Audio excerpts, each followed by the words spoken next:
Hey Jonah, thank you for joining me today to talk about Conductor Cat. I'm super excited, so let's just get straight into these questions. So, who is Griffin or the Conductor Cat? Yeah, that's a great question. So, Griffin is a black cat who ran away from home as a child from his family, and he went all the way to the faraway town of Matador to live with a conductor who ended up training him, and he kind of learned a lot about trains and got really deep into it. Um, and now he's about 20 years old, and you're playing him, and he's learned a lot of skills over the years. He's also picked up a lot of engineering skills. So he doesn't just know how to conduct a train, he can also get around the world. He's very agile, and he can build things, and there's a lot of fun things he can do. Can you share a brief story synopsis? I mean, you kind of went into it already, but maybe a little more about the story? Yeah, so that's a great question.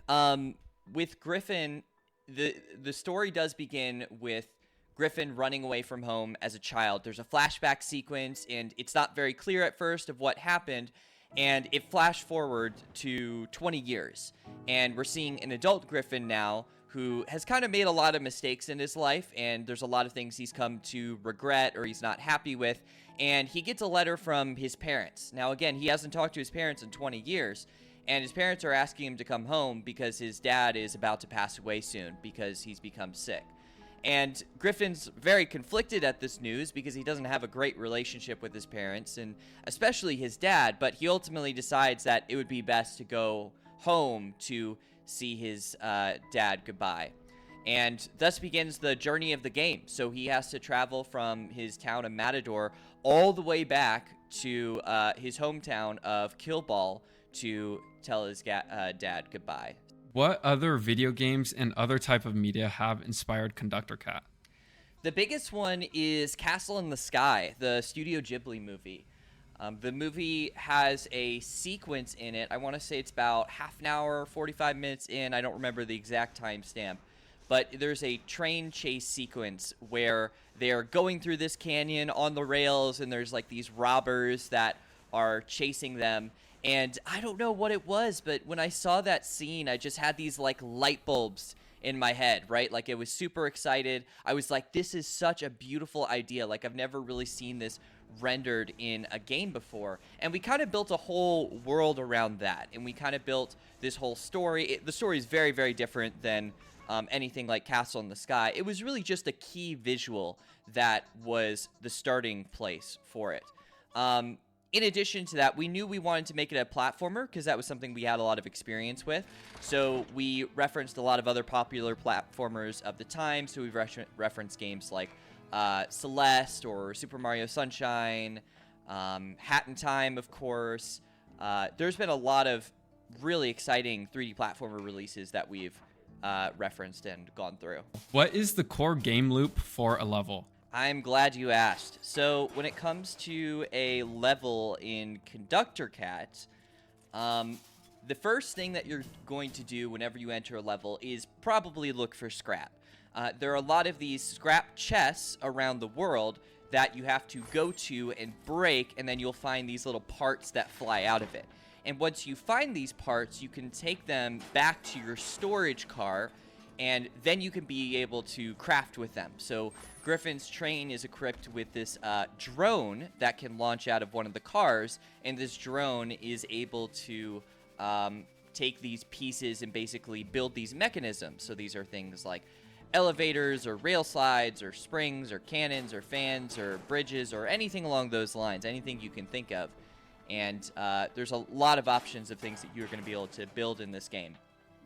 And from there, you use those to explore the world around you. So the game is very exploration heavy, right? So you're finding scrap, you're bringing it to your storage car, you're making things, and then you're getting more scrap, and then you're bringing it to your storage car, and then you're making things, and you're trying to keep your train going because your ultimate goal is to get back to Killball. So in every level, there's going to be different obstructions that are blocking your train. So you have to kind of figure out how you can get those opened up. In keeping your train going and traversing through these levels, how important is player creativity in Conductor Cat? Very important.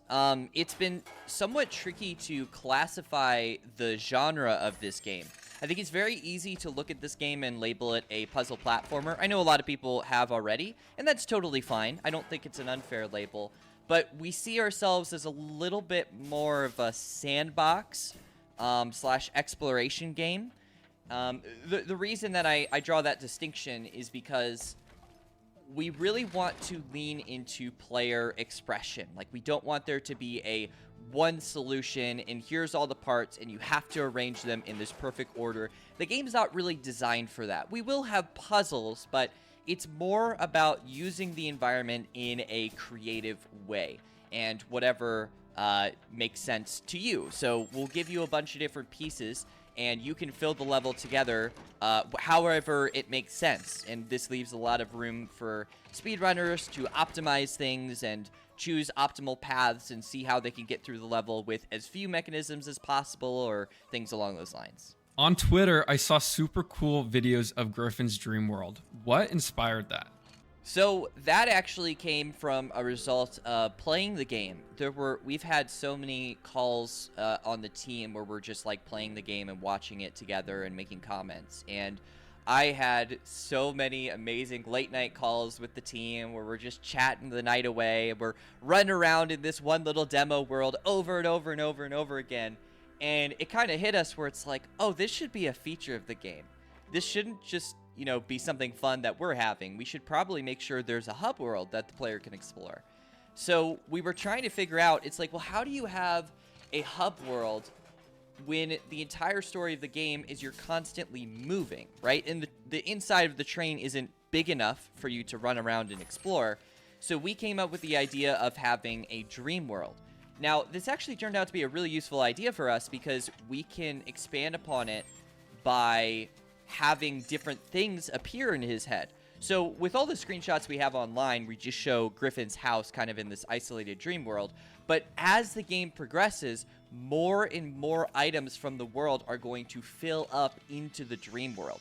You can collect these things that are called mementos, and these mementos are going to unlock challenges within his head. And you're going to see different characters from the real world appear in his head. And it's also going to tie into a very exciting finale sequence that I can't talk about towards the end of the game. What kind of customization can players expect in Conductor Cat? So our original plans for it were a lot more narrow. We were originally planning it to have custom colors for Griffin's coat and his eyes. And it was a very, very basic system, but we were kind of worried about the art cost. And then we announced the game. And then we heard from fans of what they wanted to have, and they're like, can we wear hats, and can we change the color of the train, and can we do this, and can we do that? And it's like, okay, clearly this is very important.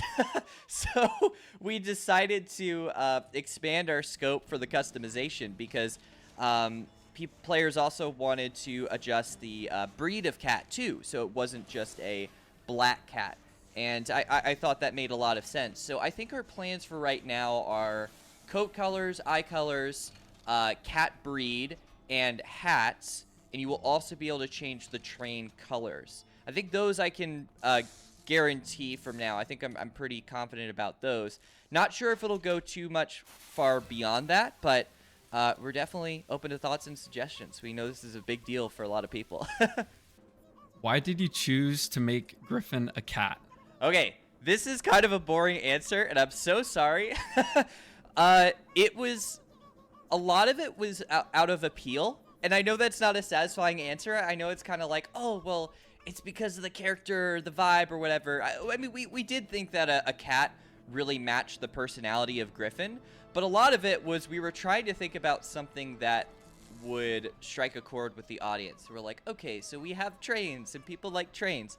What about cats? People also like cats, so that's kind of how that started, and I think it ended up working out really well with kind of his personality, where cats are kind of known to be a little bit more, sometimes reluctant or independent, or they don't want to have anything to do with you, and then suddenly they do want to have something to do with you. So I think it kind of worked out in the end, but it definitely was a little bit more of a marketing decision at first.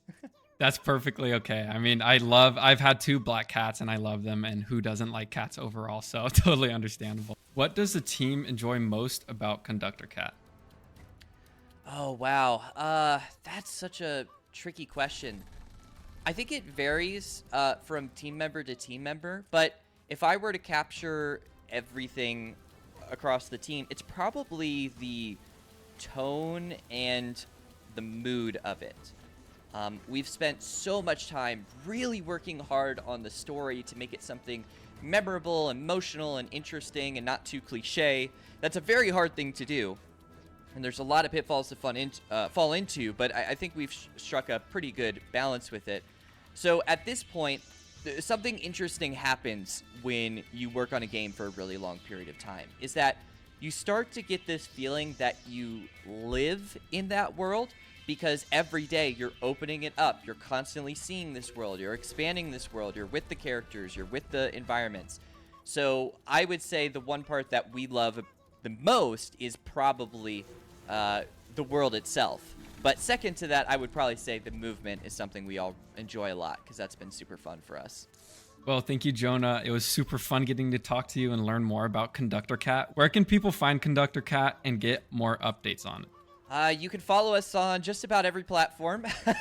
We're on Twitter, we're on Blue Sky, we're on Instagram, we're on Facebook, YouTube, TikTok. So anywhere there's a social media, just search for @GrimmTales LLC and you're going to find us.